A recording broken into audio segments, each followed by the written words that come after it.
Welcome to Preservation Oaks, the podcast where we invite you to step away from the bustle of everyday life. Settle in and relax, and take a moment to leave the familiar behind as we explore the hidden gems of America that preserve our cultural past. We call them our Preservation Oaks, and with each episode, we'll journey to a different corner of the country, where we'll discover the unique histories, landscapes, and communities that make up our nation. We'll visit with local museums, historical, and genealogical societies. They are the stewards of these stories. They preserve the legacy of each place like precious pieces of fabric in a quilt that binds the freedom-loving, hard-working people in this country together. So, slow down, grab a beverage, open your mind, and let us take you on a tour of the fascinating histories and heartfelt traditions that lie just beyond the horizon. This is Preservation Oaks, where every story is a stitch in the fabric of our shared culture. Now, join our host, Sean Radcliff, as he uncovers another thread in the tapestry of America's heritage and what it takes to preserve it. Hey, everybody. Welcome back to Preservation Oaks. I'm so excited to have you here today because we've got an amazing episode lined up for you all. This time we're shining the spotlight on an absolute gem of an organization, the Plymouth Historical Museum. And joining us is none other than their rock star executive director, Elizabeth Liz Kerstens. Holy cats. Get ready because this one's a treasure trove of history and inspiration. Here's the scoop. The Plymouth Historical Museum has been preserving history since 1948. That's 77 years of incredible dedication to keeping the stories of Plymouth, Michigan alive. This museum is more than just a building. It's a gateway to the past, filled with fascinating artifacts and displays. Their mission? To spark curiosity, encourage historical research, and connect the community to its roots. How cool is that? Quick reminder, our main hub is preservationoaks.podbean.com, but you can catch us on almost any podcast platform worldwide, plus Rumble, Odyssey, and YouTube. Wherever you're listening, we'd love it if you'd like, comment, follow, or subscribe. It's a small click for you, but it means the world to us. Got questions, comments, or want to be a guest on the show? Shoot us an email at preservationoaks@gmail.com. We'd love to hear from you. Now, I want to take a second to say a massive thank you to all of you who've been hyping us up. Your support isn't just helping us grow, it's giving well-deserved recognition to the incredible people and organizations we feature. These heroes are working hard behind the scenes to protect and share our history, and your enthusiasm helps amplify their impact. You're amazing. Don't ever forget that. Want to get involved? You can make a difference just by spreading the word. Share the show. Visit your local museum, volunteer, or support these amazing organizations in whatever way you can. Together, our tribe is working to ensure that the stories of the past continue to inspire future generations. Get ready for an extraordinary upcoming episode of Preservation Oaks. Next time, we're thrilled to welcome professional genealogist, accomplished author, educator, and speaker, Ms. Diana Chrisman-Smith. Diana's journey into genealogy began in childhood, and her passion has only grown. For over 2 decades, she served as a lay librarian at her local family history center, becoming a trusted resource for countless researchers. Her work is widely recognized in the genealogical community. Diana has contributed to numerous publications, including her regular columns in the NGS News Magazine and the APG Quarterly. She was also a frequent writer for Digital Genealogist magazine and contributed a 2-year series to the Cleveland Sun newspapers. Currently, Diana serves as treasurer for several esteemed organizations, the International Society of Family History Writers and Editors, the Genealogical Speakers Guild, and the Florida State Genealogical Society. She's also a past district director of the Association of Professional Genealogists. Diana shares her expertise as an instructor for Family Tree University. where she teaches online courses on research methodology and as faculty with the National Institute for Genealogical Studies, specializing in Danish research. Over the past 15 years, she's spoken at countless conferences across the country and even at sea. Among her many accolades, Diana has received the APGQ Excellence Award, recognizing her exceptional contributions to discussions shaping the genealogy community. In this episode, we're tracking a fascinating and evolving topic: how divorce impacts genealogical research. Rising divorce rates since the 1960s have introduced unique challenges, especially in tracing female ancestors. Diana will guide us through this intriguing subject, offering insights that will captivate history buffs and family researchers alike. Whether you're passionate about history or curious about your family tree, you won't want to miss this discussion entitled "The Divorce Dilemma: The Impact of Divorce on Genealogy."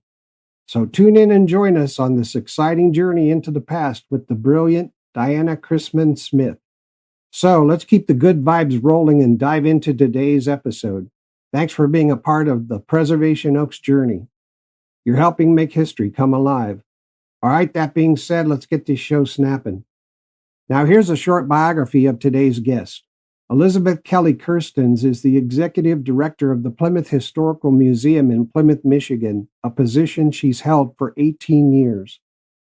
A retired U.S. Marine Corps major, she brings a wealth of experience in public relations, journalism, and organizational management to her role. The Marine Corps supported her educational pursuits, funding both her bachelor's and master's degrees. As a retired certified genealogist with many years of experience, Elizabeth has a deep passion for uncovering and preserving historical narratives. She has authored several books that delve into Plymouth's rich history, including Plymouth's First Century: Innovators and Industry, published in 2002, which covers Plymouth in the 19th century. Plymouth in Vintage Postcards, published in 2003, which offers a visual journey through the city in the 20th century. Plymouth's Air Rifle Industry, published in 2013, exploring the city's role and the development of air rifles. Plymouth's Railroads, published in 2020, was co-authored with Ellen Elliott, documenting the history of railroads in the region. Plymouth Rotary Club Chicken Barbecue, published in 2024, also co-authored with Ellen Elliott, highlighting the history of a beloved local tradition.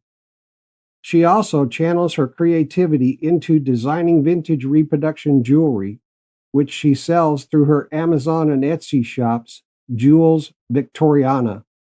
In a 2022 interview with Comcast Newsmakers, Elizabeth discussed the importance of learning from the past to help shape the future, emphasizing the role of historical institutions in community education and engagement.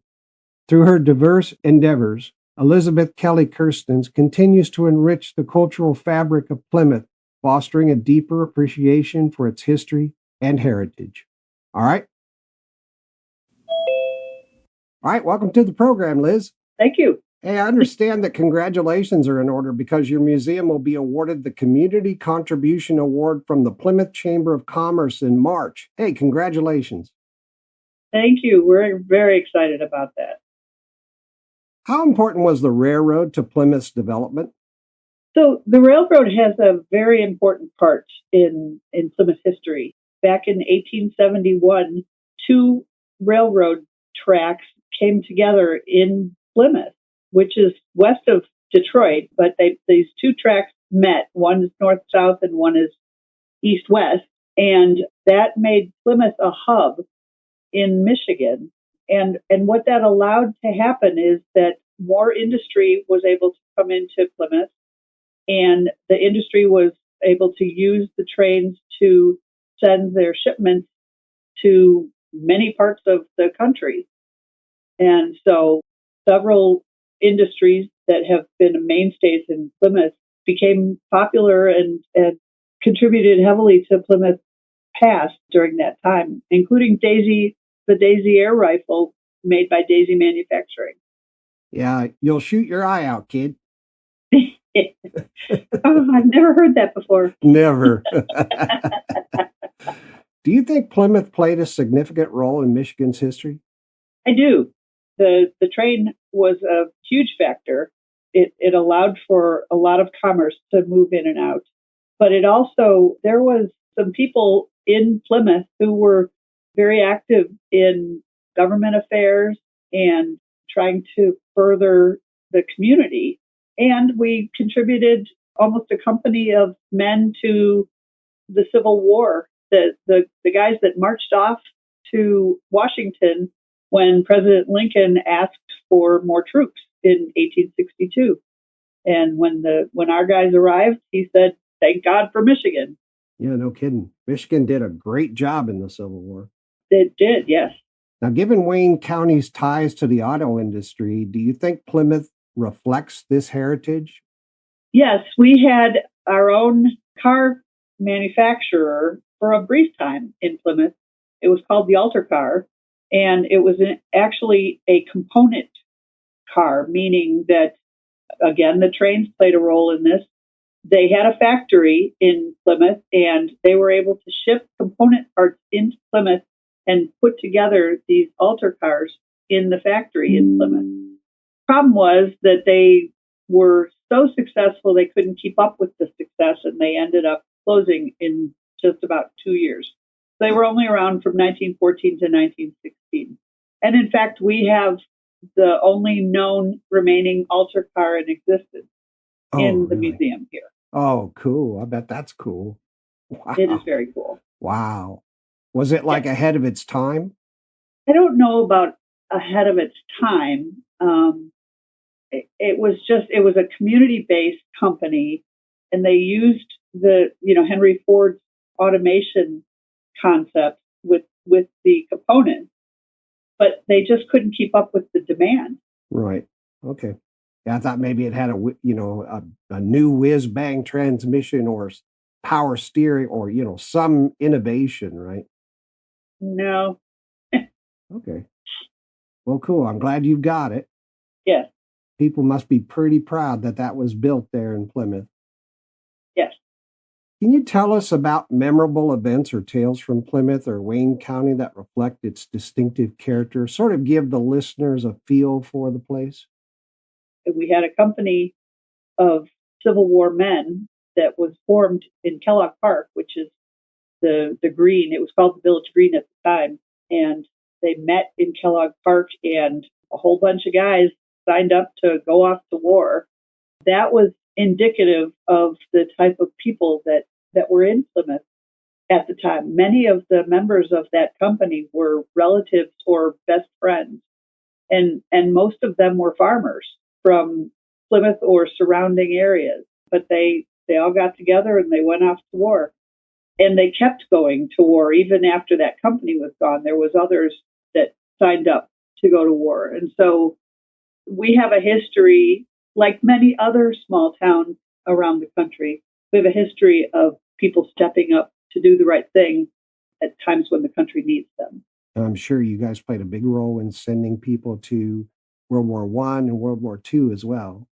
In fact, that's some of the stuff that I'm working on now, because our next exhibit is called War's Over, Now What? And we are highlighting soldiers and Marines returning from 20th century wars and what happens after that. Oh, cool.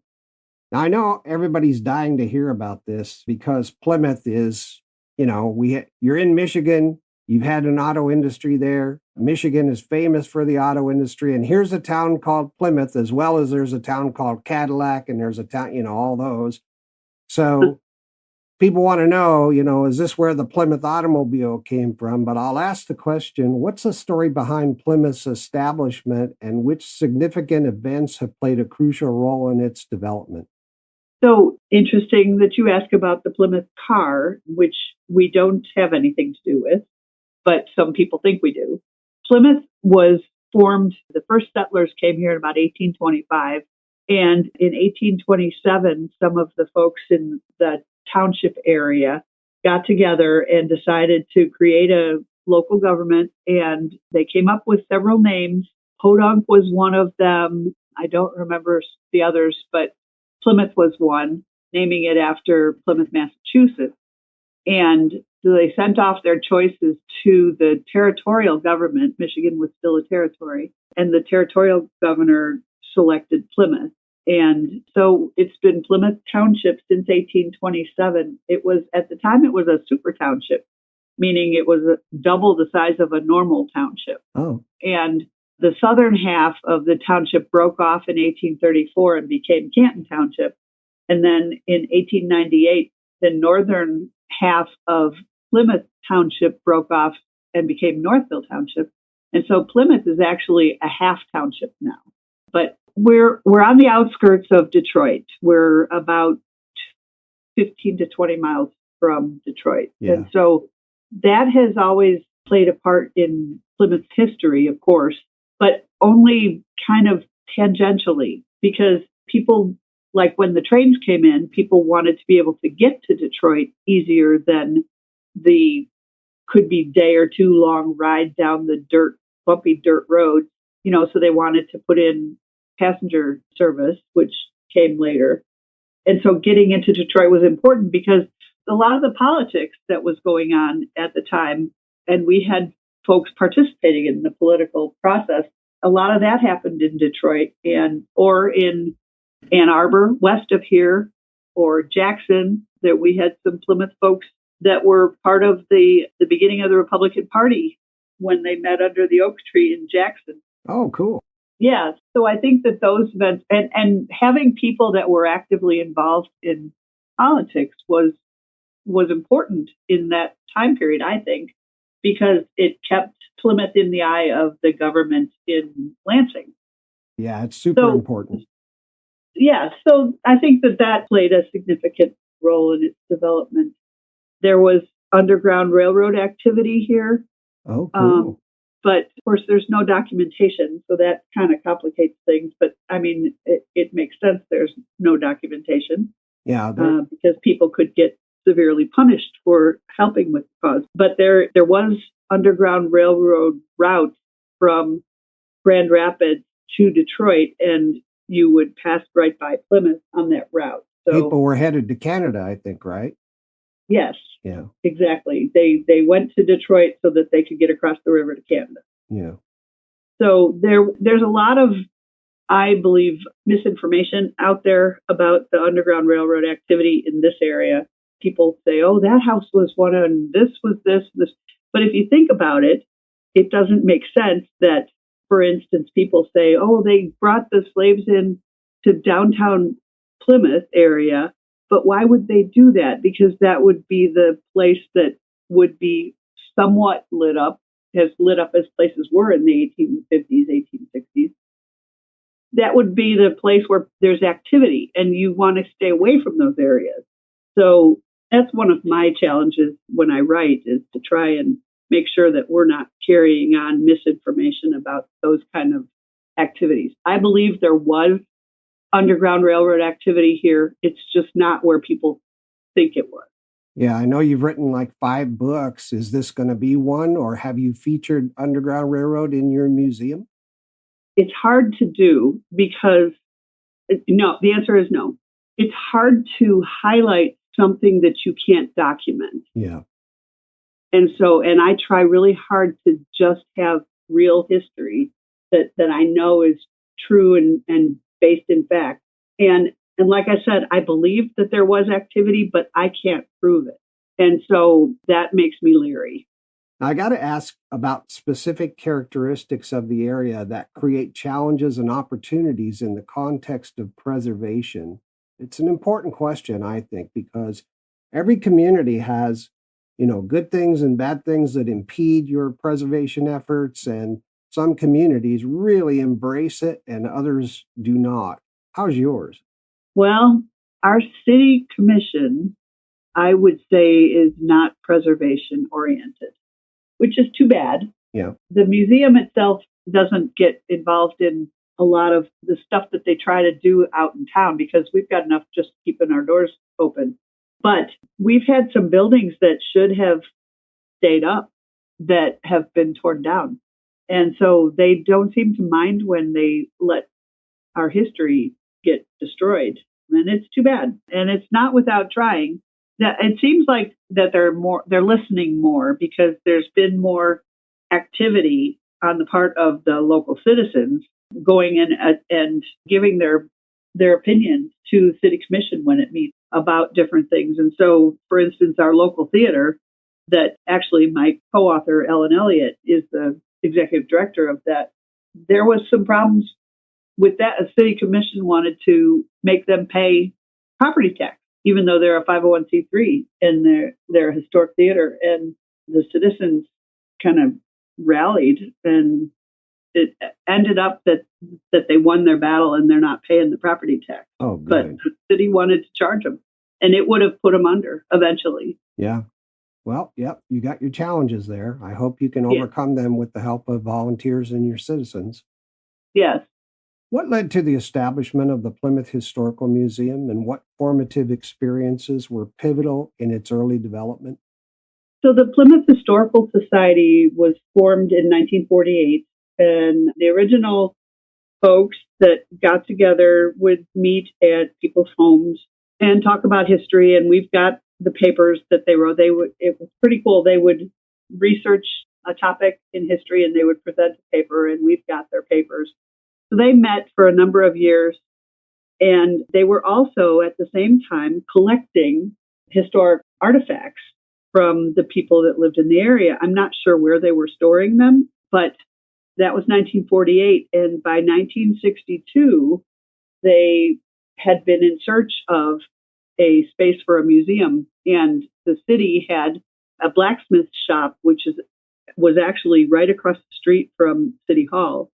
It was in arrears, back taxes. And so city gave the Historical Society the building for $1 in 1962. So they were able to bring the collections into the museum.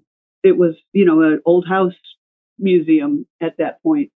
That house kind of was bursting at the seams within 8 or 9 years.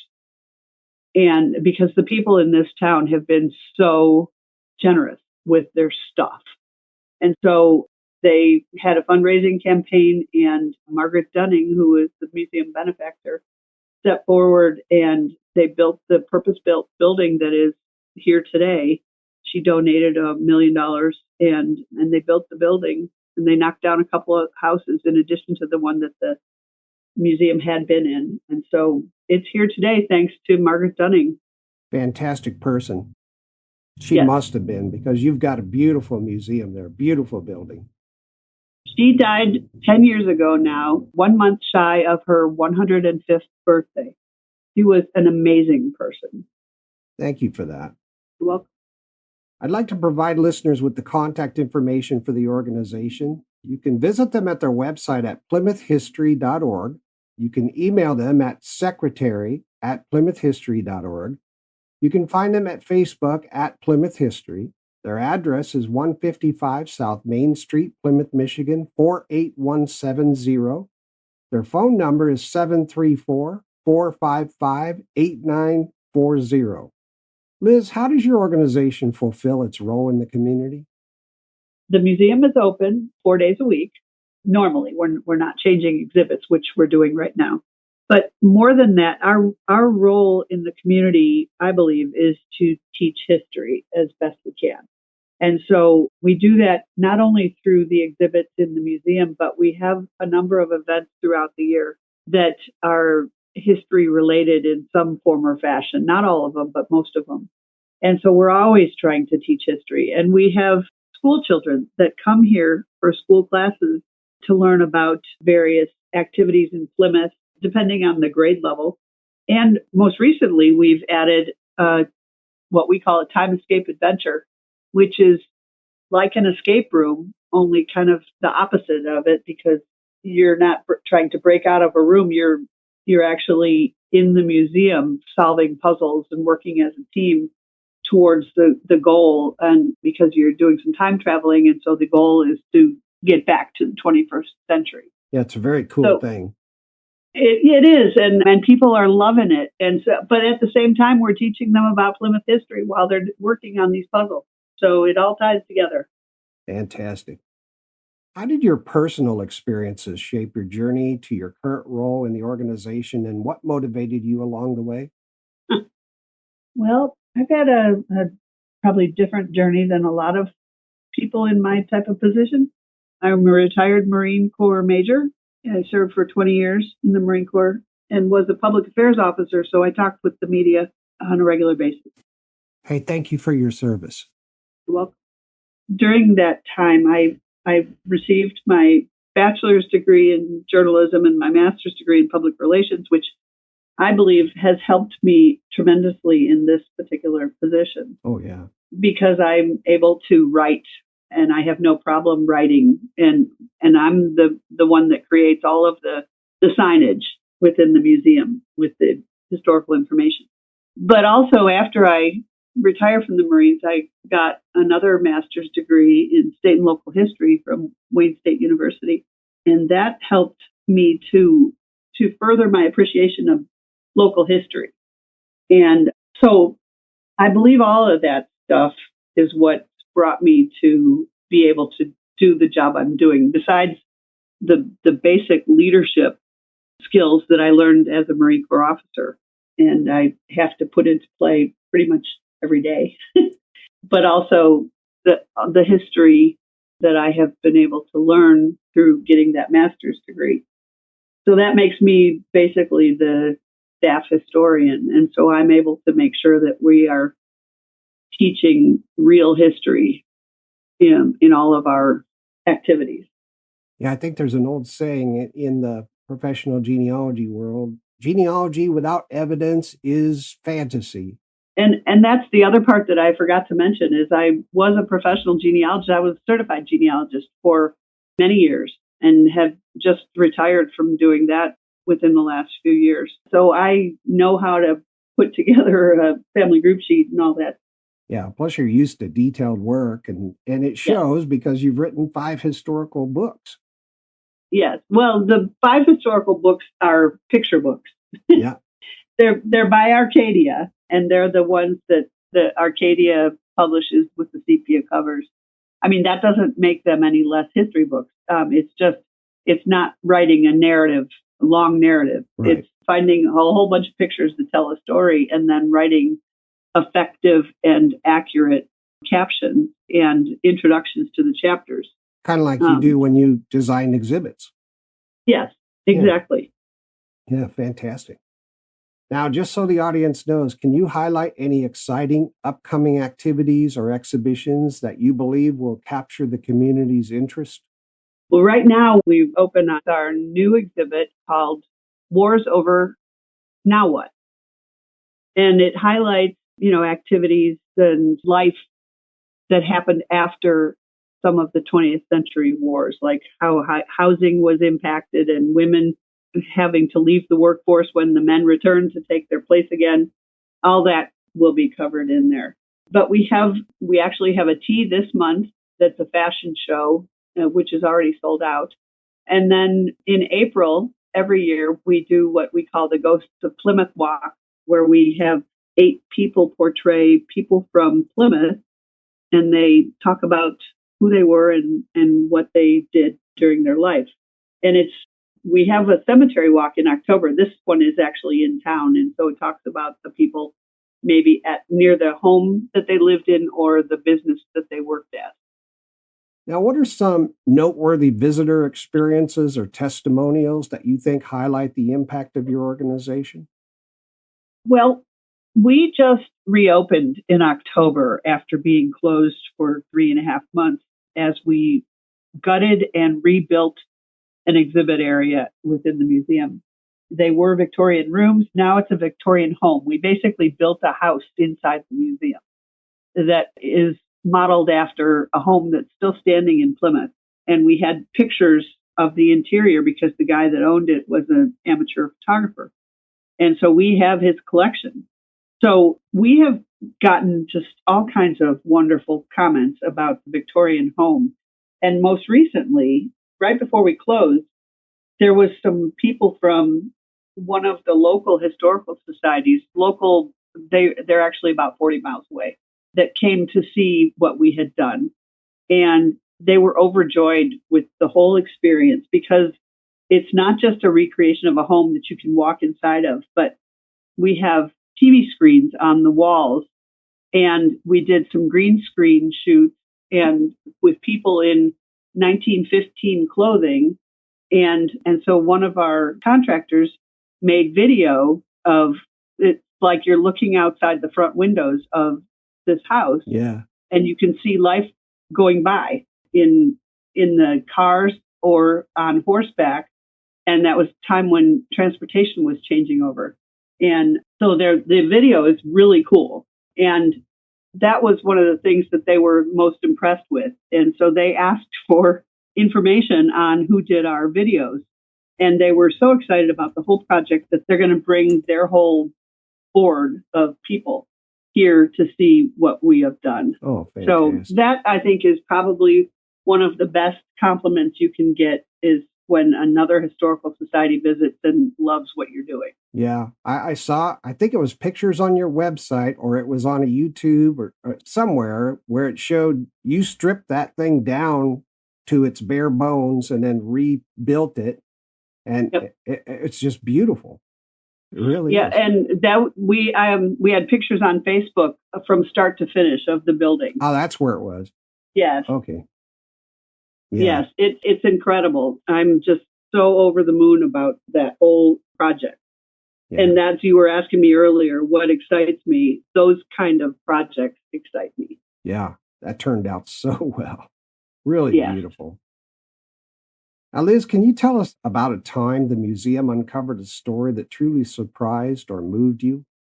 The George Jackson story, I think that one, George was the guy that my partner Ellen and I were studying for a possible book. And he was a Black guy living in Plymouth, which was very unusual. I think we had like 3 living in Plymouth in 1860. And so that whole experience really moved me, especially when I was able to find the descendants. And we discovered that he's buried at the local cemetery, Riverside Cemetery, but there was no tombstone. Oh, And so that year, after we had discovered him, we decided to include him in the cemetery walk that we do. But there was no tombstone. So we actually had one put in. I'm so happy you just said that. Thank you. Yes. Thank you for Yes. doing that. So that was probably one of my more proud moments of something that we have done, is put in a tombstone for George and his wife, Mary.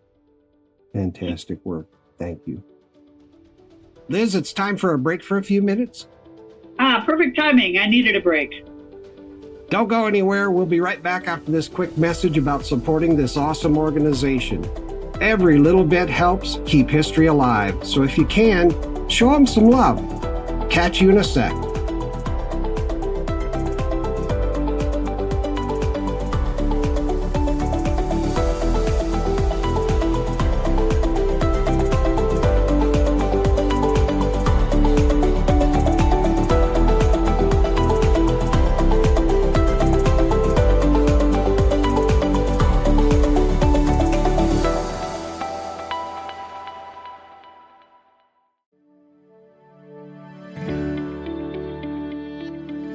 Are you passionate about preserving history? Do you want to make a lasting impact on your community and help future generations discover the rich stories that have shaped Plymouth, Michigan? The Plymouth Historical Museum invites you to be a part of something special. Located at 155 South Main Street, right in the heart of downtown Plymouth, the Plymouth Historical Museum is dedicated to preserving and sharing the unique history of this incredible community. From its founding in the early 19th century to its evolution into the vibrant city it is today, Plymouth's story is a living testament to the strength, resilience, and spirit of its residents. But they need your help to keep this history alive. The museum relies on the generous support of donors like you to continue its mission. Your donation, no matter the size, helps protect priceless artifacts, expand the exhibits, and provide engaging programs for the entire community to enjoy. By supporting the Plymouth Historical Museum, you're investing in the preservation of our shared past. Your contributions allow them to restore historical treasures, maintain our beautiful, historic building, and enhance the experience for visitors from near and far. Whether it's through a one-time donation, a recurring contribution, or even a planned gift, there are countless ways you can make a difference. And you know that every donation, large or small, makes a meaningful impact. Do you have historical items tucked away in your attic or garage? Consider donating them to the museum to be preserved for future generations.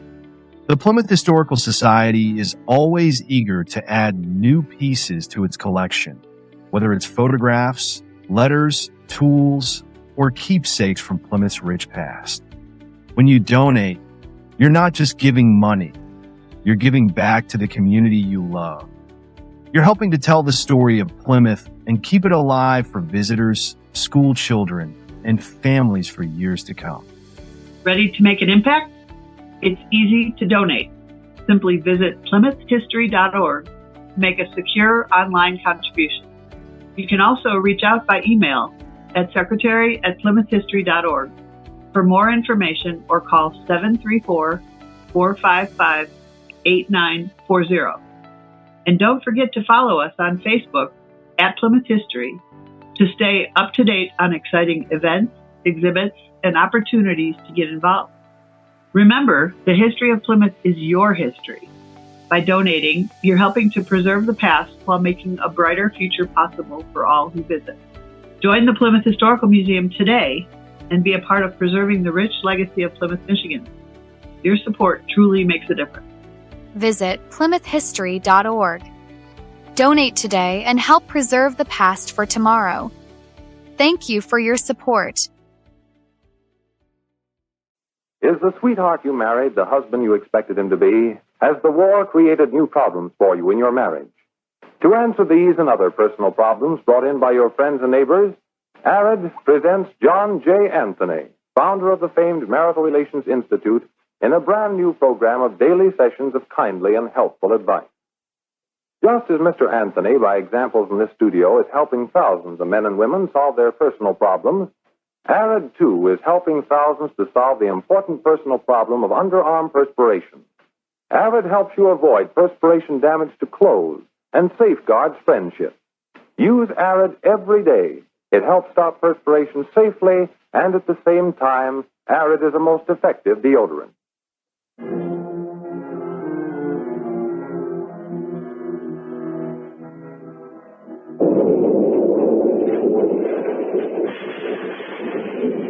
It's alive!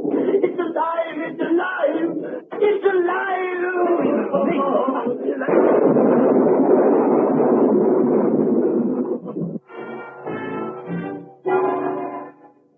When this dead hand moves, the monster created by a man they called mad is turned loose to strike terror into the hearts of men.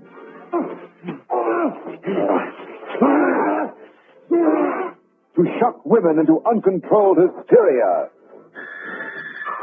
Elizabeth!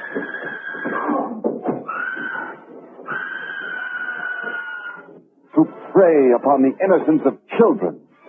This is the story you've heard about, talked about. The spine-tingling, blood-chilling story that stunned your emotions. Frankenstein. Don't touch that!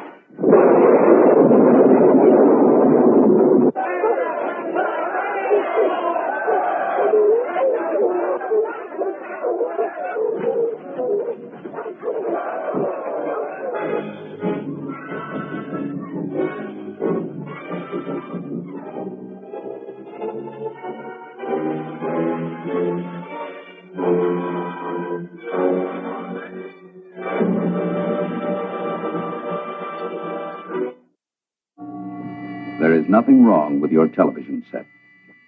Do not attempt to adjust the picture. We are controlling transmission. If we wish to make it louder, we will bring up the volume.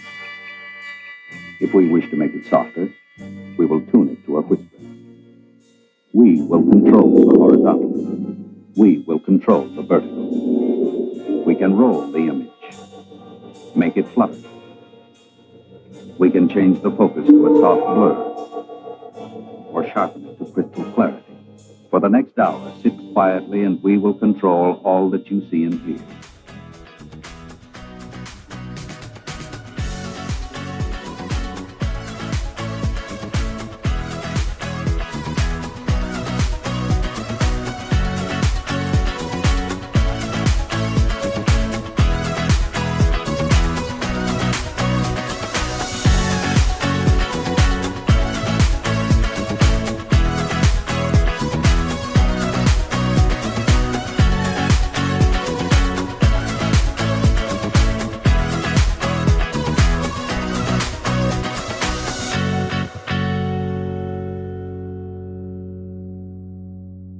Welcome back to Preservation Oaks. We're here with Elizabeth Kerstens from the Plymouth Historical Museum located in Plymouth, Michigan. Let's pick up where we left off. Welcome back. Glad to be back. Sean has been keeping me on my toes. Let's get back into the conversation. Now, just so listeners know, your museum's in a large modern building known as the Dunning Memorial Building. They're in Plymouth, Michigan. You got a lot of room for exhibits of all kinds. What exhibits are currently open to the public, and what themes or stories do they explore? So we open up our Wars Over Now What exhibit on February 12th. We have three main areas with exhibits. Our upper level Main Street area has the special exhibit Wars Over Now What. And then we also have a Lincoln room that's devoted, obviously, to Abraham Lincoln. And then downstairs, we have a timeline of Plymouth. Fantastic. And the timeline of Plymouth is a permanent exhibit? Yes, it is a permanent exhibit. And so is the Lincoln room. And our Main Street is a permanent also. It's just that we change out the windows and maybe some of the stuff inside of the storefronts, because our Main Street is set up like a street of shops. So we change out some stuff that are in the shops. And the Plymouth Historical Society purchased a collector's collection of Lincoln memorabilia back in 1999, which is when Margaret Dunning again stepped forward and donated another $1 million, and they built an addition on the museum. So now we're 26,000 square feet. And one of the additions was the Lincoln room. And so we have on exhibit a number of the items that were purchased. We do have a number of items that are unique and original items, such as we have a lock of Lincoln's hair that's on exhibit. Lincoln DNA. Yes. Right. And we have a book that belonged to Nancy Lincoln, Abraham Lincoln's mother. And so we do have a couple original items. But we tell a story about Lincoln in the room, and it's effective, and we get a lot of visitors that come just for the Lincoln collection. And by the way, Lincoln had nothing to do with Plymouth. He was never here. He only came to Michigan once, and that was even not really, because he went down the Detroit River, and that's it. Okay. Well, that's a beautiful collection. Wow. And do you display that lock of Lincoln's hair? Yes. People can see it. Wow. That's cool. Yep. That's way cool. Is it gray when he was older, or? No, it's brown. Oh, wow. Very cool. That is very cool. Yeah. I hope you protect that. Oh, definitely. It's inside of one of those cases that they used to put daguerreotypes in. Wow. It's inside of one of those kind of cases with a piece of glass on the front. And then it's inside of our exhibit counter. And so it's locked. Cool. Someday we can clone Lincoln. Wow. Wow. I can't wait for that day. That's great. The timeline and the Lincoln room pretty much stay the same all the time. Right. The Main Street area is where we put our special exhibits, and we actually change it usually about 3 times a year. Oh, wow. That's a lot of effort. It is a lot of effort. And we only have 10 people on staff. Yeah. We have a lot of volunteers. And we're not a huge organization like our neighbors down the street at the Henry Ford Museum. Right. So I know that they do planning for their exhibits for about 2 years. Oh. And we're not like that. We have an exhibit steering committee, and it meets a couple times to talk about the next exhibit. And that's about it. I mean, the exhibits crew does a lot of planning separately. I mean, they have their own room that they have the mannequins in and stuff. And so they try to get a lot of the mannequins dressed before the exhibit changeover. But it's sometimes we're changing things when we're in the middle of changeover. Like now, we have changed the direction of a couple of the areas. So it just is, it's an interesting process. Yeah. Do you do all the planning and curating, or do you have an archivist, or how does that work? We have an archivist, and we have an exhibit director. Oh, okay. And me. And the archivist helps a lot with the archival materials, but also in our case, the archivist, who's actually leaving next week, it's her last day. Oh. She is a fashion historian as well. So she's helped us with clothing, and I don't know what we're going to do with her gone for the fashion part. But the exhibits coordinator is the one that tells people where to put things and what to do. And like I said, I'm the historian on the staff. And so I usually wait and see what they've done with, for instance, the general store in this particular exhibit.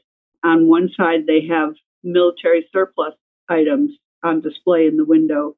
And on the other side, they have foods on display that resulted from wars that became popular, like M&Ms, right, or Berners ginger ale. And so I look at what they've done and how they've set it up, and then I write in museum speak, it's called a label, the context to it. So I'm the one that pulls that together. So you've got like 10 employees for 26,000 square feet. We do, and we're all part-time. Wow.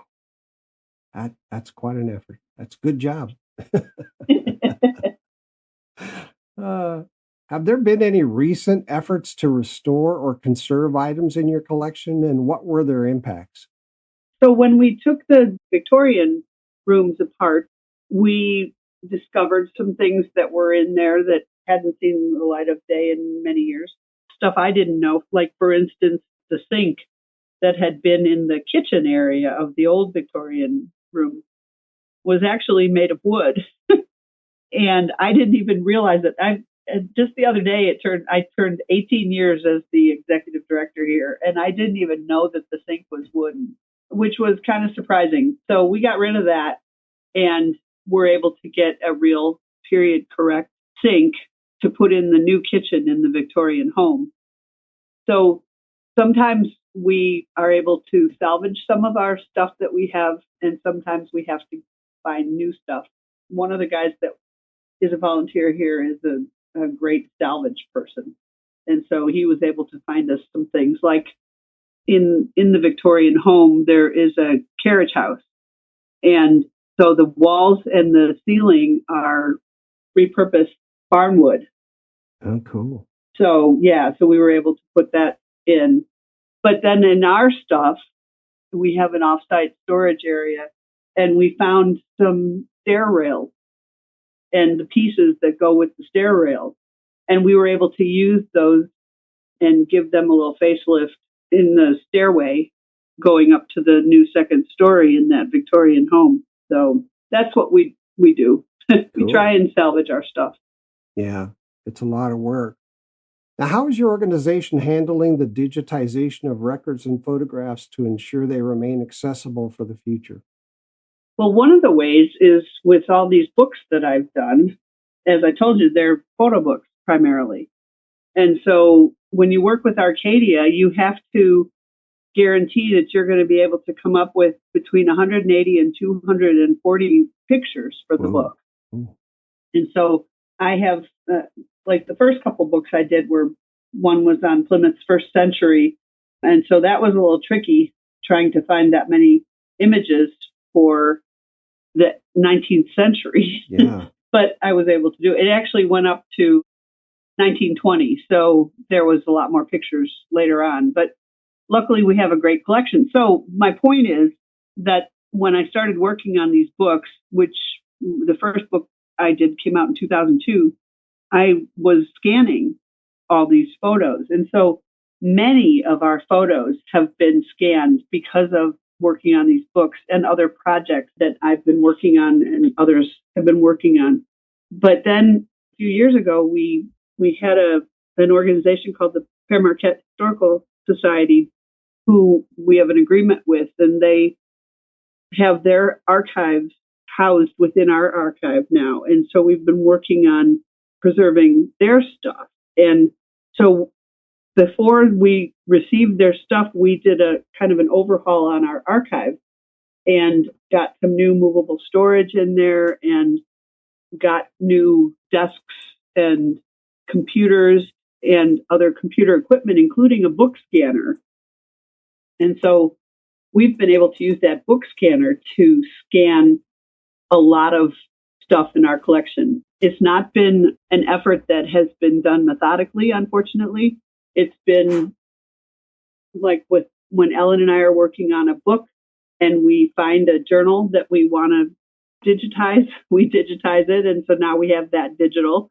Or the city commission or village council minutes, we've scanned a lot of that stuff. So we've done a lot of scanning, to answer your question, but it's not been the methodical method that I would have hoped that we could do. It's been haphazard. Well, I mean, you've been collecting for 77 years. You think you've gotten even 10% of your collection digitized?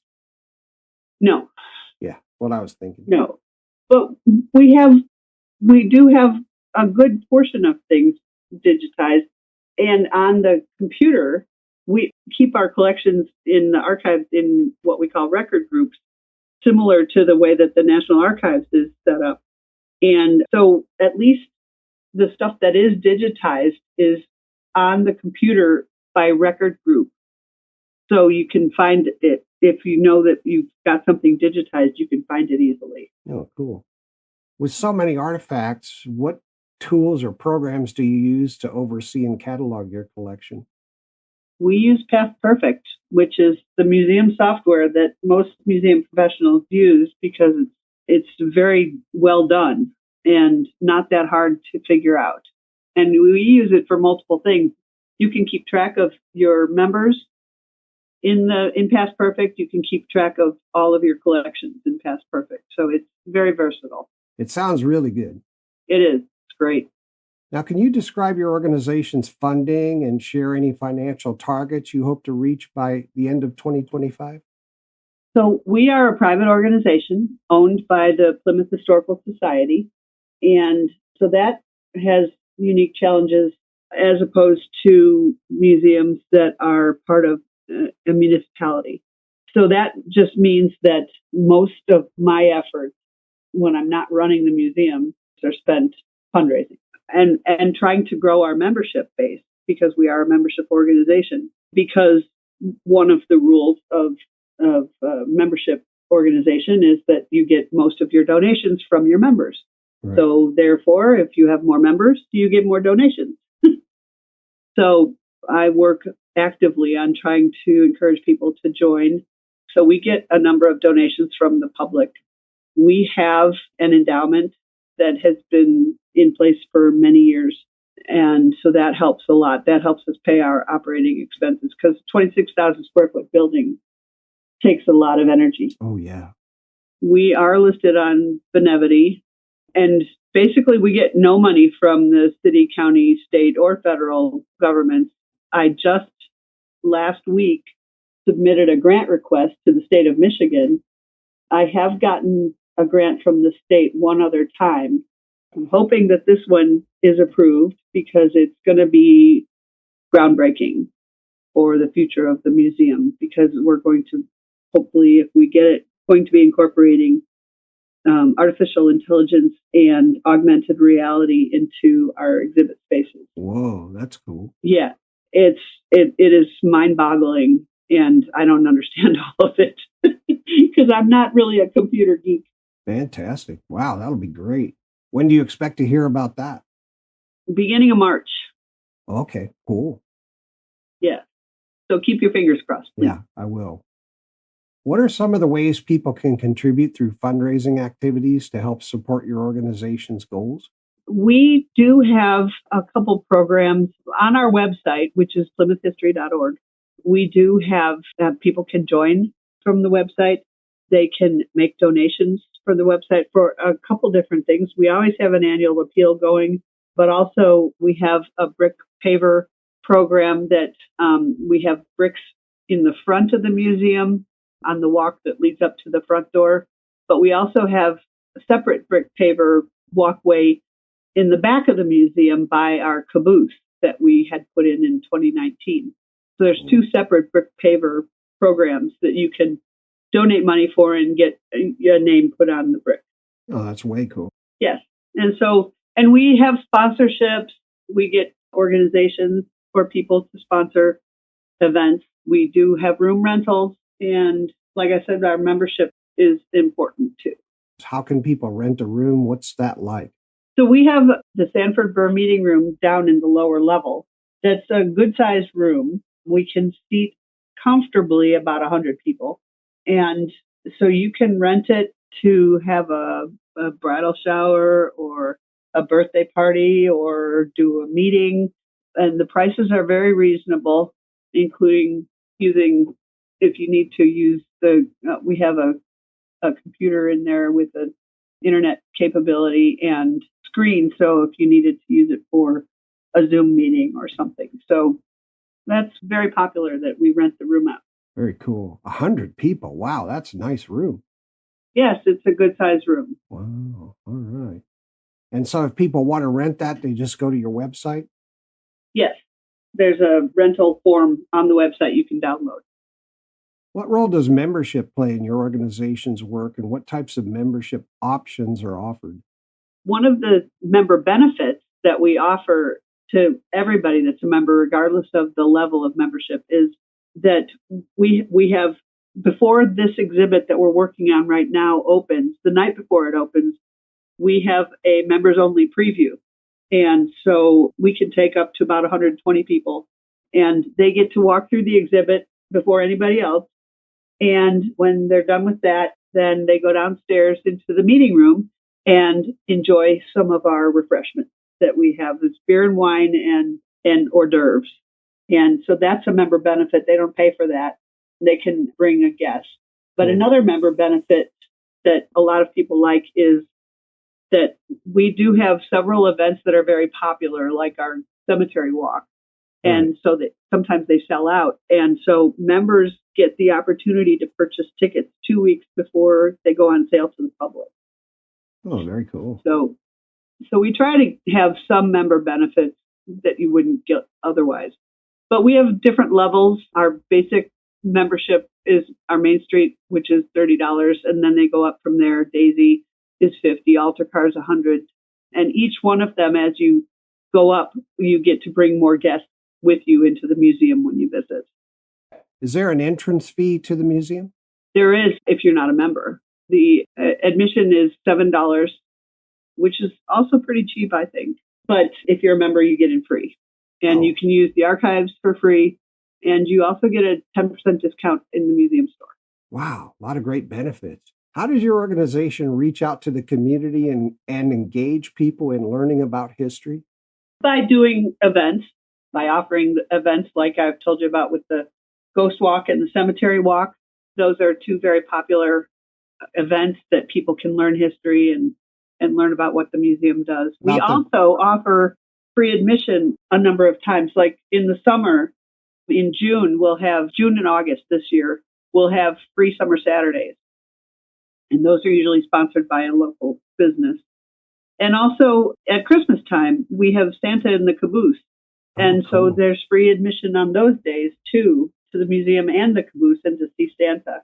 And those are sponsored by local business. You have a Plymouth Living History troupe as well, right? We do. So that's a group of people that it's always changing who's in the history troupe. And it's mostly people that I have run into or know that have the personality to pretend to be somebody else. Right. Basically is what they're doing. They dress up. They might be one of the characters in the cemetery walk, or they might do one of our murder mysteries. Sometimes they speak at a tea. So it's people that can be somebody else. Best way to describe it. And they're not paid. They do it for fun and to help the museum. That would be a lot of fun. A lot of fun. You guys have a lot of fun over there. We do have a lot of fun. Now, I was also reading that you do something for children called a Night at the Museum party. Are you still doing that? We are. So we did one, I think in October was the last one we did. And it was for a group of 10-year-olds. The best age for that particular party is like between 8 and 11. That age, they seem to have enough of an awareness of what we're trying to accomplish in the party. So they pick one of the Night at the Museum movies to watch. And so they go downstairs into the meeting room and we serve them either pizza or subs. And so they eat while they're watching one of the movies. And then when they're done with the movie, I go down there with a tablet of Akhman Ra, which is the gold tablet that is in the Night at the Museum movies. Oh, yeah. And we tell them, we found this. We don't know what it does. You want to come upstairs and help us figure it out? And so they go upstairs, and then upstairs I've got 6 or 7 of those Plymouth Living History Troupe members who have dressed up as historical characters like Typhoid Mary or Thomas Edison or Abraham Lincoln or whoever. And they stand there like they're mannequins until the kid comes up with the gold tablet and they come to life and they tell them who they are and talk to them. And they try and engage the kids, ask them questions or whatever. And kids love it. They just love it. And I still have kids that may have come to a party, even not as the birthday person, but just come as one of the guests. When they come back 3 or 4 years later, they'll tell me that they came to one of those birthday parties and they had a great time. Oh, and hopefully it instills a little bit of a love of history in them. Oh, yeah. Plus, you've got educational units of some kind. Yeah.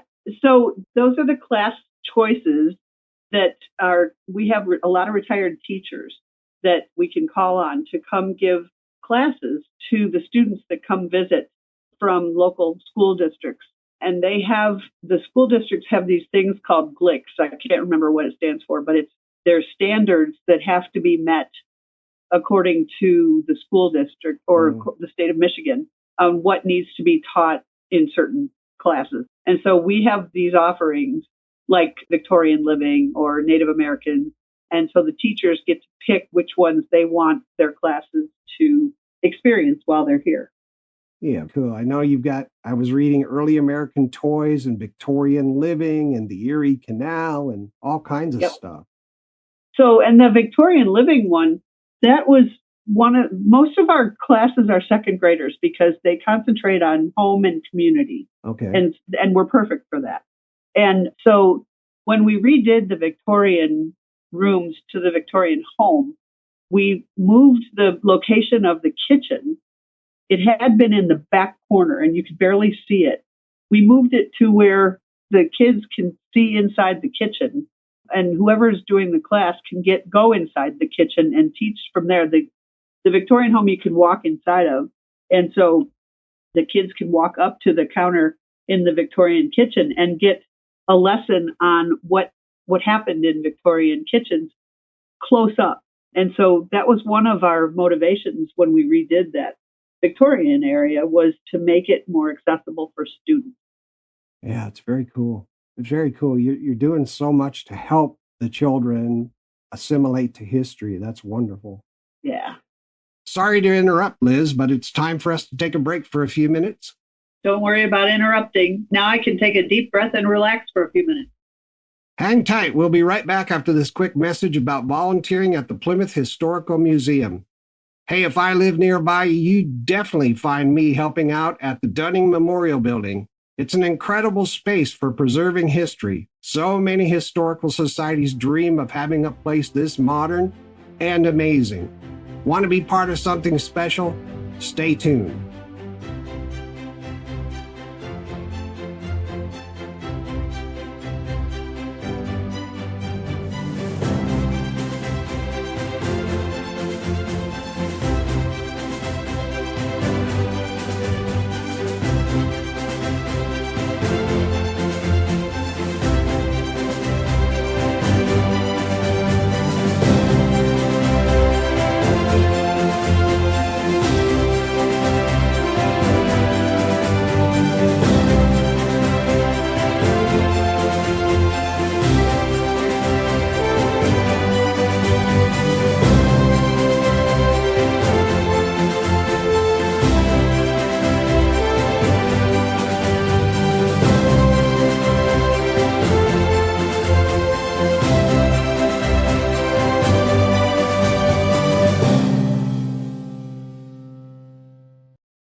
Are you passionate about history? Do you want to give back to your community and make a difference in preserving Plymouth's rich past? The Plymouth Historical Museum is looking for dedicated volunteers just like you. Nestled in the heart of downtown Plymouth at 155 South Main Street, the Plymouth Historical Museum is a treasured institution that brings the fascinating history of our community to life. From its early settlers to the growth and development of Plymouth as a modern-day city, the museum offers a window into the past, and they need your help to keep this story alive. Volunteering at the Plymouth Historical Museum is a rewarding and fulfilling way to give back to your community. Whether you're helping with exhibits, providing tours to visitors, assisting with events, or contributing behind the scenes with research, there are so many ways you can get involved and make a real difference. As a volunteer, you'll join a passionate team of history enthusiasts who are dedicated to preserving Plymouth's heritage. You'll have the opportunity to connect with visitors from near and far, share stories about the town's rich history, and make a lasting impact on the educational experience of those who come through our doors. No previous experience is necessary, just a love for history, a willingness to learn, and the desire to help. Whether you have a few hours to spare or a lot of time to dedicate, they welcome volunteers of all backgrounds and ages. Students, retirees, and families, there's a place for everyone who wants to be part of preserving Plymouth's history. Are you interested in curating exhibits, assisting with special events, or helping with educational programs for local schools? Maybe you have a special talent or skill that you'd like to share, whether it's photography, carpentry, research, or even event planning. Whatever your interest, they have a role for you. By volunteering at the Plymouth Historical Museum, you'll not only gain valuable experience and skills, but you'll also become part of a vibrant community of people who are all dedicated to keeping the spirit of Plymouth's history alive. Imagine being part of a team that helps uncover the stories of Plymouth's early days, preserves historic artifacts, and educates the public about the rich tapestry of the town's history. Your time and effort will directly contribute to the museum's mission and ensure that future generations will be able to enjoy and learn from Plymouth's past. Volunteering is a fantastic way to give back to the community, make new connections, and create memories that will last a lifetime. Ready to lend a hand? It's easy to get started. Visit plymouthhistory.org to learn more about volunteering opportunities or reach out via email at secretary@plymouthhistory.org. You can also give us a call at 734-455-8940 to find out how you can get involved today. And don't forget to follow us on Facebook at Plymouth History to stay up to date on exciting volunteer events, new opportunities, and all the wonderful ways you can help preserve Plymouth's history. So why wait? Join the Plymouth Historical Museum today and help us bring the past to life. Your time, passion, and enthusiasm are exactly what we need to continue our mission of preserving Plymouth's history for generations to come. Visit plymouthhistory.org or call 734-455-8940 today. Become a volunteer and help make history together. Yeah. Turn up the dial. Preservation. Oaks blasting, diving into stories never everlasting. From Maine to Montana, conversation ranges. Every episode, history exchanges. Got the mic hot, host, keep it vibing. With guests coast to coast, always keeping it alive. And listen to the tales of America unfold. Preservation Oaks, every story pure gold. Preservation Oaks, where the past meets the present. Every swing of history, delightful and pleasant. Tune in. Every episode's a trip, from cities to the countryside. Get a grip. Ears to the speakers, soak in the knowledge. From pioneers to poets and the scholars, polished, laying down the legacy brick by brick. Preservation Oaks, such a smooth mix. Hitting deep topics with that American swag. From the mountains to the prairies, we wave the flag. Conversations rich, like an old oak tree. Preservation Oaks, always setting minds free. Take a ride through time, no DeLorean needed. Voices from the past, our curiosity heated. From Civil War tales to modern day dreams. Preservation Oaks always reigns supreme.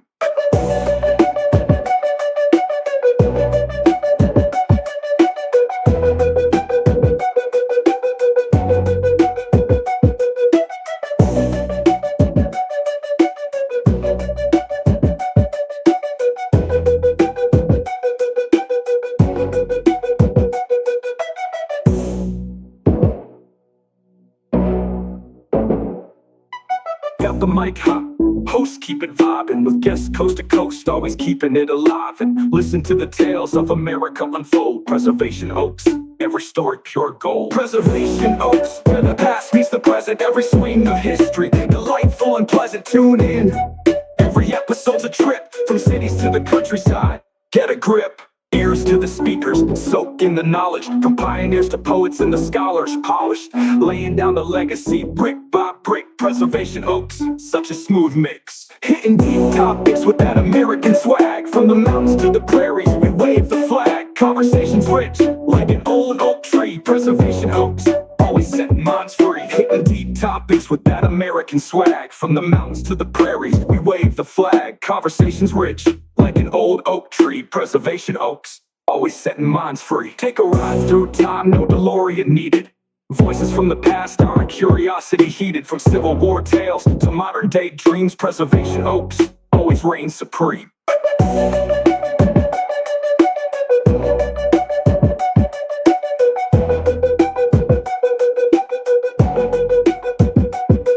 Take a ride through time, no DeLorean needed. Voices from the past, our curiosity heated. From Civil War tales to modern day dreams. Preservation Oaks always reigns supreme.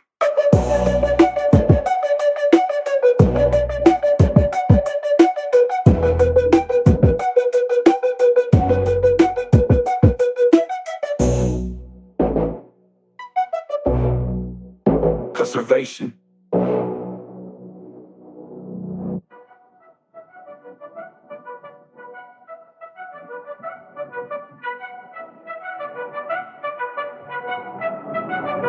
Take a ride through time, no DeLorean needed.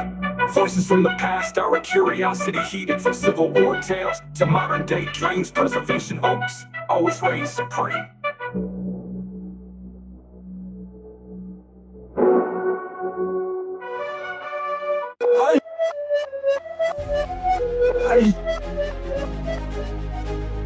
And now, back to Preservation Oaks.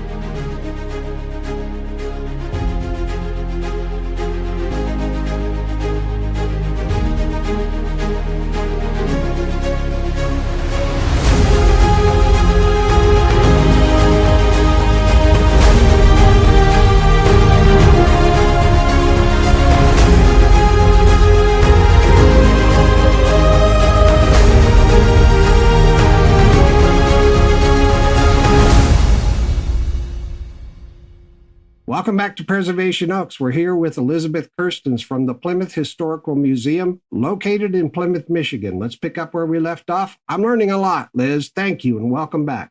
Thanks for having us back on Preservation Oaks.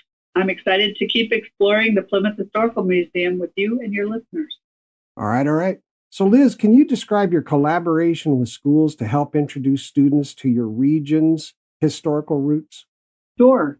We have an education coordinator who is our point of contact for the school's teachers to reach out to schedule classroom visits. And as we mentioned earlier, there's a number of topics that they can choose from. And we like to do those classes when we're not open so that they don't interfere with the visitors and they have more free reign of the museum. But one of the exciting things that is coming up in March, we're having a class of the whole district, Plymouth Canton School District's second grade teachers are coming here for like an in-service training about how they can connect with local history.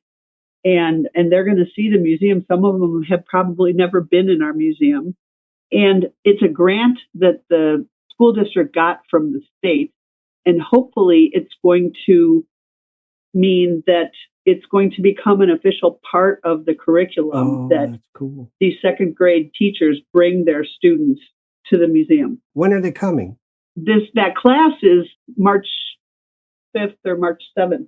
Okay. That'll be great. Go ahead. Sorry to interrupt. Yeah, that's fine. So, like I said, some of the teachers right now on their own schedule visits, but with this training and this emphasis from the top down, basically the superintendent on down, it's going to make it more of a thing. Now, what signature events, especially around the holidays, does your organization host, and what's their significance to the community? So I mentioned earlier that we have Santa in the caboose. So back in 2019, we were gifted a caboose from CSX, which is the train company in the area. And so we had that put in, and that was kind of the beginning of some of the upgrades that we've been going through in the last 4 or 5 years. And the caboose is not that big, so we can't do like sleepovers or have a tea or anything inside the caboose. Right. But we can have Santa sit in the caboose and have kids come see Santa. Oh, and we've been doing that for about 3 or 4 years now, maybe 3 years. And it's been wonderful. And this past year, it was even better because the chamber used to have Santa Hut in downtown Plymouth in Kellogg Park.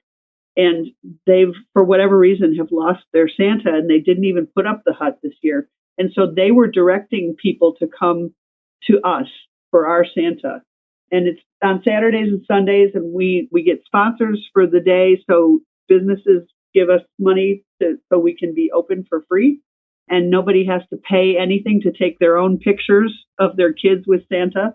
And our Santas are wonderful. And plus, they get to see them inside of a caboose, which is not a normal activity. I was just going to mention that. That's perfect. It's just perfect. They get to experience history of a caboose at the same time they see Santa.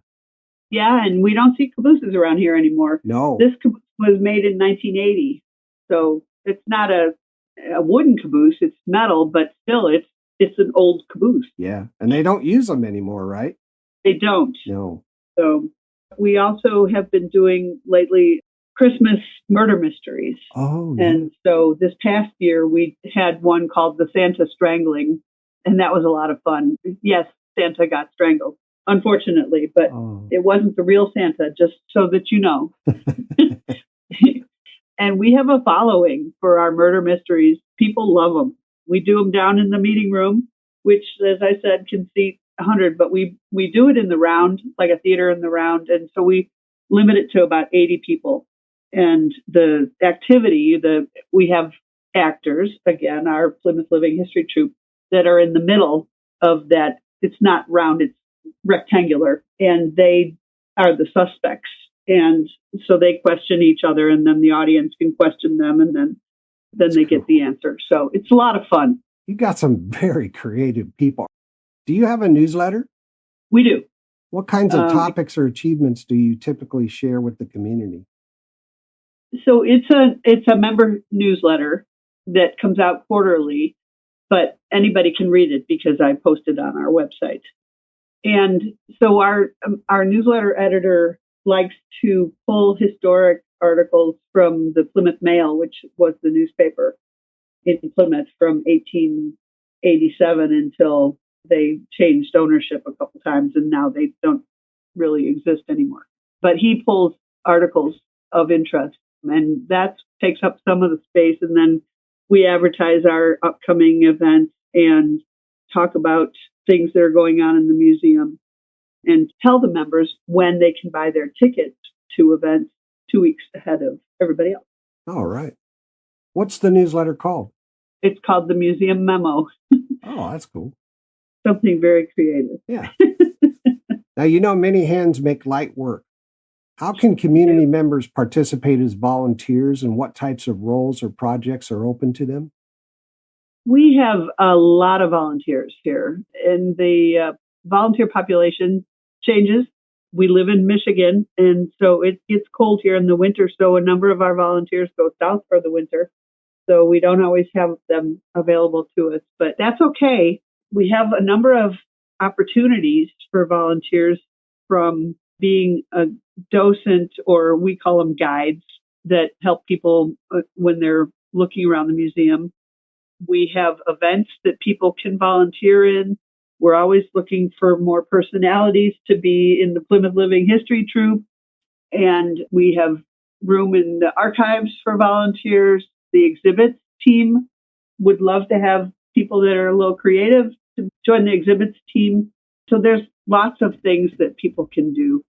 So they just need to contact Janet Burns, who's our volunteer coordinator.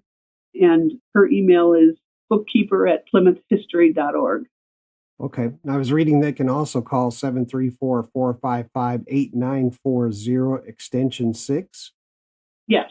Okay, cool. And that's Janet's phone number. Yes. Okay.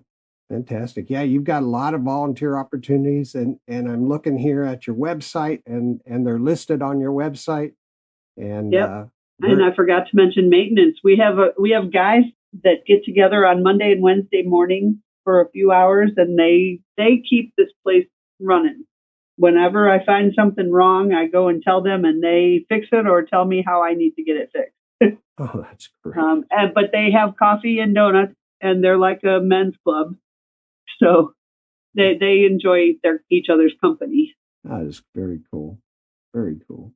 Do you guys capture oral histories as part of your work? We do from time to time. At the moment, we don't have anybody actively gathering oral histories, unfortunately. I have done a number of oral history interviews over the years, and we have a number of them in our archives from many people that have been Plymouth residents through the years. I wish we had an active program, and we're getting ready to switch archivists next week, so maybe she'll be able to get an oral history program going when she takes over. Oh, that would be great. Yeah. Yeah. It's hard work. Plus, you've got to consistently upgrade the media. Exactly. Yeah. Yes.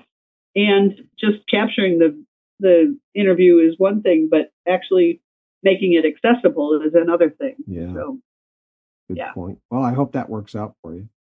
Yeah. Are there any notable books, guides, or articles that your organization has published, and what topics do they cover, to give you an opportunity to talk about your books? I have done 5 books. The first one was Plymouth First Century Innovators in Industry, and then I did Plymouth and Vintage Postcards, and then Plymouth Air Rifle Industry, and then the last 2, Plymouth Railroads and Plymouth Rotary Club Chicken Barbecue, I've done with my co-author, Ellen Elliott.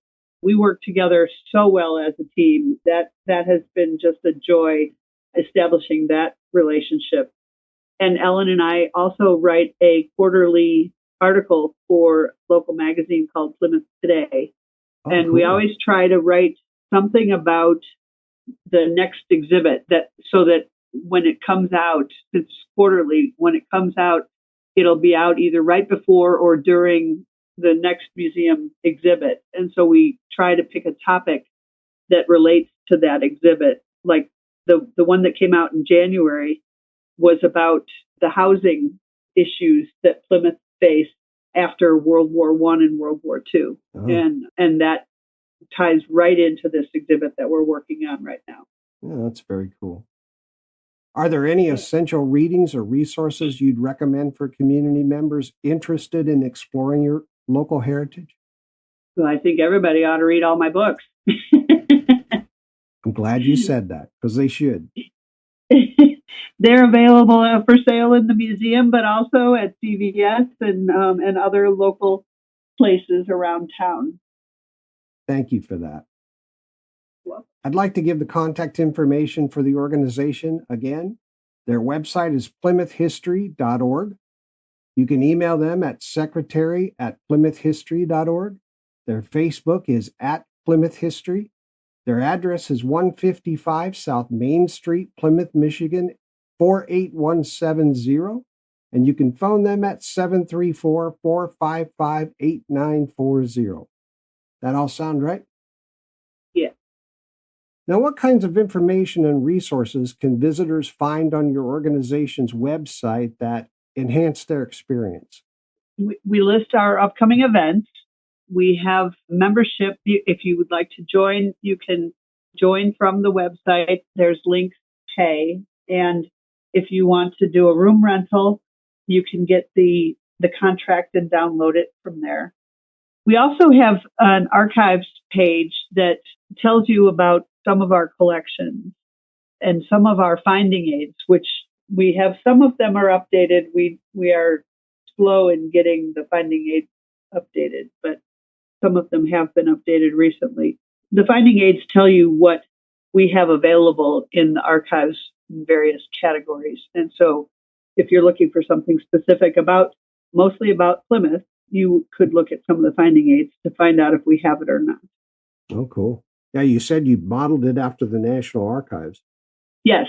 So we have it set up similar to the way the National Archives is set up. So theirs are called record groups that hit on specific topics or collections. And so we've done the same thing. And that's a great way to organize things.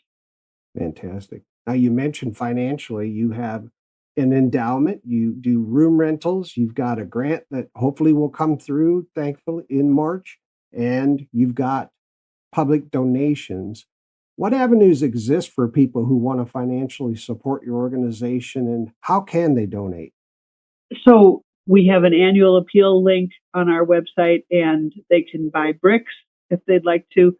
But also, we get a number of memorial donations. So when somebody dies, if they had something to do with the museum or if they just want to remember them, they will send in a donation in honor of whoever the person was that died. And we're always looking for money for our building fund, because that's one thing that gets tapped into quite a bit, because this building is 50 years old now. And so it takes some care. So that kind of donation is always welcome. But we also, all of our events that we do, we try to have a sponsor for them. And so if somebody's interested in being a sponsor for an event, they just need to contact me. And we have different levels of sponsorship, and they get acknowledged on the marquee in front of the museum and on our website and in other places. So we appreciate any and all donations. Yep. So there's lots of ways to help. And listeners, I hope all of you go on their website, look for their donations link, and donate, please. Thank you. What approaches are you taking to inspire young individuals to participate in your volunteer efforts and contribute their skills? So we do occasionally get requests from high school kids that are interested in history that might want to be a docent on the weekend. And so we always interview all of our volunteers before we bring them in. And so depending on how the interview goes, that person might be able to be a guide. And Janet, our volunteer coordinator, especially if it's somebody that's like 16 or 17, she's going to be, trying to evaluate the maturity level, because the guides, the docents are our face to the public, and we want it to be a positive experience. So we're careful on who we say yes to. But there are other opportunities, like in the archives. A summer ago, I hired a young high school student to help organize a set of negatives that we had. Actually, Ellen and I were working on our Rotary Club chicken barbecue book, and we needed these negatives put in order so that we knew what we had. And so he put them all in order and cataloged them for us. And that was wonderful. So there are opportunities. It's for younger people, it's very selective what they can do. Right. That's very cool that you have opportunities, though, and you're willing to openly consider younger folks. Yeah. I'd like to know what specific efforts or needs your organization currently has that community members can contribute to or engage with. So I could talk a little bit about that grant request that I just put in, because if we get it, we are going to need additional funds besides the grant money.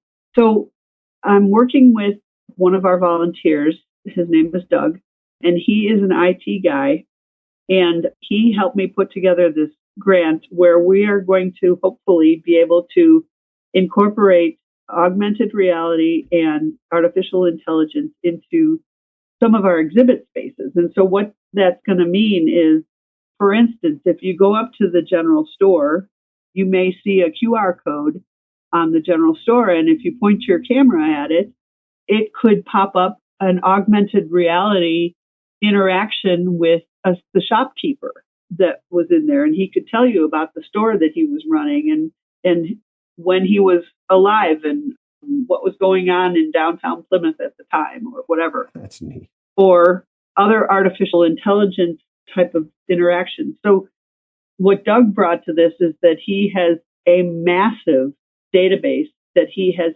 created of Plymouth history from the beginning up until now. He's been working on it for several years, and this database is going to be made available to us to allow us to do this augmented reality stuff. And the goal initially is to put it in the museum and have QR codes, and with the thought that we can use it in the teaching for second graders, but other museum visitors would benefit as well. And then ultimately, we would have places around town that maybe you walk up to one of the historic buildings that still exists, and there's a QR code on it, and you can find out what went on in that particular spot over the centuries. So that's what we're working towards. And it's a very groundbreaking concept, especially for a small museum to be working on. And the grant is from the state of Michigan, but they didn't want us to ask for all the money from them. They want us to have community partners. All right. And so we do have some community organizations that gave us letters of support, but we're going to need more money than we asked for in order to pull this thing off. So that's one of the cool things that we're working towards. Please donate your time, donate your money to make this happen, because I can't tell you how far ahead the Plymouth Historical Museum is in having a database of this type and being able to embrace augmented reality and AI to do this. Not many museums are out there on the leading edge like this, and it's wonderful to hear. I have to tell you that as a historian and professional genealogist, I am very leery of AI. And Doug, the guy that I told you about, Doug and I have gone back and forth over the last couple of years about his use of AI. And so when he's creating this database, he's putting all this data in there, and I keep on asking him, does each piece of data you're putting in there have a source citation? How do you know where you got that from? And I'm always asking him that. And so finally, he got the message, and he has changed his database so that every piece of information has a source citation with it. Oh, thank God. So I'm a very happy camper right now. Oh, yeah, you should be. That's great. I'm glad you taught him that lesson, because without it, it's nothing. Yeah. Yeah. Yeah. Do you guys offer genealogical consulting and research services to the public through your organization? And can you tell us about it? So there is from our archives page on our website, you can download a form and fill out what you're looking for. Keep in mind that we have primarily Plymouth history to look up. And so we can do some research for you, but there is a fee attached to it because we are not a public organization. We're private. Right. But you've got volunteers that'll do the research? Yeah. Oh, fantastic. Wait, and you've got an archive. That's wonderful. Yes, we have a massive archive. Oh, that's great. That's really great. I've got a temporary question that I've been asking guests because we're going to do a special episode on our 100th episode about what we see or what we think the world is going to look like in 100 years. So I want to ask you, as a history enthusiast, what do you think the world will look like in 100 years?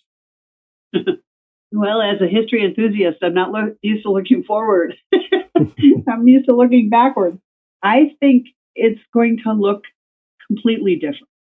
There's some stuff going on in this world now that I'm not excited about. I hope that people continue along some of the paths that we're on now of exploring and discovery, but I hope that we don't destroy ourselves. I guess that's what I'm worried about. Right. Okay. And so you see some threats with AI? I see threats with AI, with some of the situations in the world, with intolerance. There's a lot of threats out there that are nerve-wracking. Okay. Thank you very much. I appreciate your input. You're welcome. Is there any additional message or important information you'd like to share with the community or your members? Well, what I can say is that I can't tell you how many times I have heard from people who have lived in Plymouth for 20 years or 40 years or 6 years or whatever that say, I've never been in the museum before. I didn't even know it was here. And we're a big building on Main Street, and it says museum on the top of it, and it says Plymouth Historical Museum on the marquee. I don't know what else we can do to encourage people to come inside. The hardest part is getting in the door. It seems like we have people engaged once they get in here. And so that's what I would ask, is that you give us a chance and just walk in the door, and we will wow you. Fantastic. Thank you for that. You're welcome. Liz, I can't thank you enough for joining us today. It's been enlightening to hear all that you and your organization do for the community and your members. This conversation has really, truly been a pleasure, and I'm so glad we got to connect. Well, thank you, Sean, and thank you for the opportunity. And I look forward to possibly meeting some of your listeners. That's great. And with that, we'll end our time with our guest, Elizabeth Kerstens. Listeners, please stay tuned for my comments and wrap-up, which is coming up next.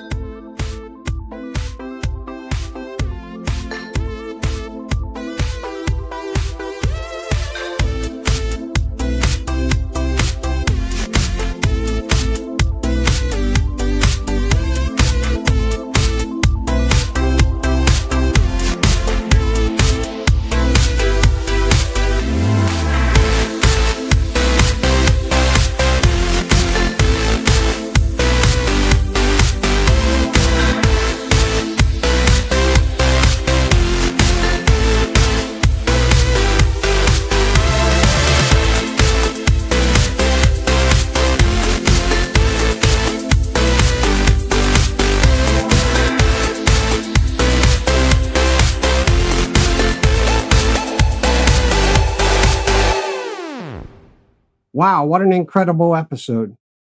I'm so excited to share all the amazing things I learned from Liz Kerstens, the Executive Director of the Plymouth Historical Museum.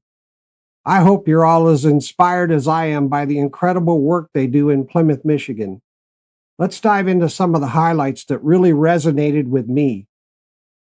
First and foremost, the Plymouth Historical Museum is truly a gateway to the past. It's been dedicated to preserving local history since 1948. That's 77 years of incredible dedication. The museum's mission to keep the stories of Plymouth, Michigan alive really emphasizes its commitment to community and making history accessible. I love how they're not only preserving the past, but actively engaging people and ensuring history isn't forgotten. It's important to recognize the driving force behind the museum, Elizabeth Liz Kerstens, who has a truly unique background. She's a retired U.S. Marine Corps major with a wealth of experience in public relations, journalism, and organizational management. But what's even more inspiring is her deep passion for history and genealogy. She's a certified genealogist and author of several books about Plymouth's history, as well as holding a master's degree in state and local history. Her diverse experiences have led her to become the museum's staff historian. Now, speaking of inspiration, the story of Margaret Dunning, the museum's benefactor, is truly remarkable. Her $1 million donation made the current building possible. She lived to be almost 105 years old, and her generosity and community involvement are something we should all aspire to. It's amazing how one person's dedication can shape an entire community. The museum's commitment to its mission is very impressive. They've had to overcome challenges with local government. For example, the local theater was almost required to pay property tax until citizens rallied in support. This really highlights the ongoing need for community involvement and how important it is to stand up for what's right. I'm also really impressed by the museum's creative and engaging events. They offer a time escape adventure, which is a unique take on an escape room, where the goal is time travel through Plymouth's history. There's also the Ghost of Plymouth Walk, where people portray historical figures, and a cemetery walk. These provide such unique and interactive ways to learn about history, making it fun for everyone. The museum's dedication to immersive experiences is evident in the recent restoration of their Victorian rooms into a Victorian home. They've even added videos of people in period clothing, which really brings the past to life. It's not surprising that other historical societies have been impressed. This shows the level of commitment and innovation the museum has. Another example of their commitment is the story of George Jackson, a black man living in Plymouth in 1860. The museum's efforts to find his descendants and place a tombstone for him and his wife, Mary, show their commitment to inclusive storytelling and uncovering lesser-known narratives. This level of detail and care really demonstrates the importance of all stories. And how about the museum's unique collection of artifacts? It includes a lock of Abraham Lincoln's hair and a book that belonged to his mother, Nancy Lincoln. Despite Lincoln's lack of direct connection to Plymouth, these artifacts offer a unique draw for visitors and really enhance the experience. It's also remarkable how much the museum accomplishes within a limited staff of just 10 part-time employees. Their reliance on volunteers and community collaboration is truly inspiring. It goes to show how much can be done with a small budget and a lot of passion. I was also interested to hear how they used repurposed materials in the Victorian home, using farm wood from the carriage house and repurposed stair rails found in storage. They're creative in many ways. Looking to the future, the museum is also integrating artificial intelligence and augmented reality into its exhibits. This shows they're a forward-thinking organization committed to accurate, sourced information, which is so important in historical organizations. They're on the forefront of smaller museums, which is truly incredible. I also want to highlight their incredible work with children. They've got a variety of educational programs for children, including classes about early American toys and Victorian living. The Night at the Museum parties also demonstrate their creative approach to involving the community's children and sparking a love for history in younger generations. They're partnering with local schools to connect students to local history, with an upcoming in-service training for second-grade teachers that might lead to the museum becoming an official part of the school curriculum. And let's not forget about their creative holiday events, such as Santa in the Caboose and the Christmas Murder Mysteries. It's amazing how the community was directed to the museum after the town's usual Santa display wasn't put up.